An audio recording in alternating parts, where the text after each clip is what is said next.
Hey everybody, it's me, Dusty, and today we're going to be doing the Welcome to the Pit Challenge in Magic the Gathering Duels of the Planewalker 2012.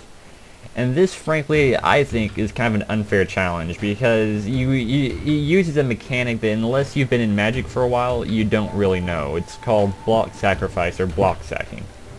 And basically, Block Sacrifice is where if you block a creature and then sacrifice your blocker to any effect, that creature still counts as being blocked. So if I blocked this crawl worm up here with my Death Cultist, then I could set, before damage is assigned, that last little timer right there, you click stop timer and then I activate his ability, and I sacrifice Death Cultist, my opponent loses 1 life, I gain 1 life, and the creature counts as blocked, so I won't take any damage from that creature. Now, this only works against creatures without trample. If a creature has trample, like Colossus Astartes up here, trample, all trample has to do is assign lethal damage to the blocking creature, and then anything else goes over that and hits you in the face. And if there's no creature there to receive lethal damage, then you just take all 9 damage. So you can't block sack a creature with trample.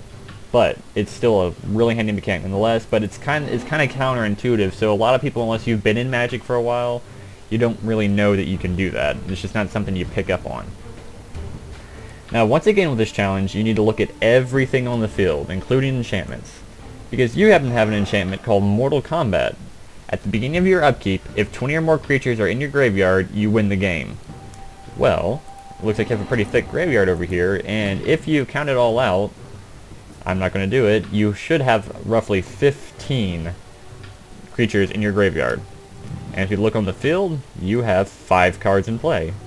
So, you could trick your way to a win and not even have to hit the sucker for 10 life. But we need a way to get rid of all our creatures.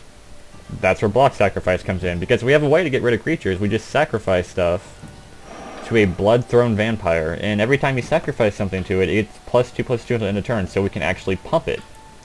So what you want to do is you want to assign one of your Blood-Thrown Vampires to Mr. Tramps over here, and then you want to make sure everything else is blocked. Now, when I click the block button, that counts as I have declared blockers. And anything can be done in response to declaring blockers. Priority is passed around the table. So, I click stop timer. And then remember, activated abilities work at instant speed. And the sacrifice effect is an activated ability.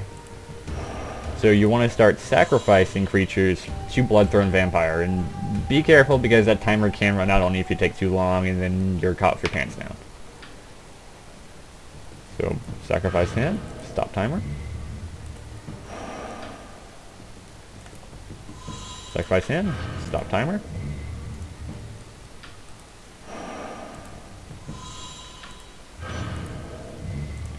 And then, very important, don't forget your giant 18/18 down there, because otherwise you're going to end up 1 creature short. Alright. Now, as you can see, it's pumping it for 2 for every creature I sacrificed, and if you're pretty good at math, you'll notice I sacrificed 4 creatures. 4 creatures times 2 equals 8, so it's going to get +8/+8, and it was a 1/1, so then it's going to equally match Mr. Tramps up here.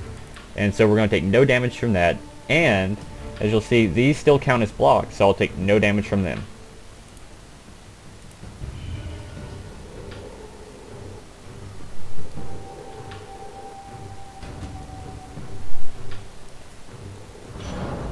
There you go. At the beginning of your upkeep,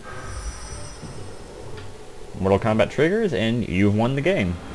So Block Sacrifice, it is very handy. So if someone has an effect that says, like a 1/1 that says, sacrifice such and such, it deals 1 damage to target creature, it can effectively, if he blocks with it, he can actually sacrifice it and target something and get its effect. So be very careful with it.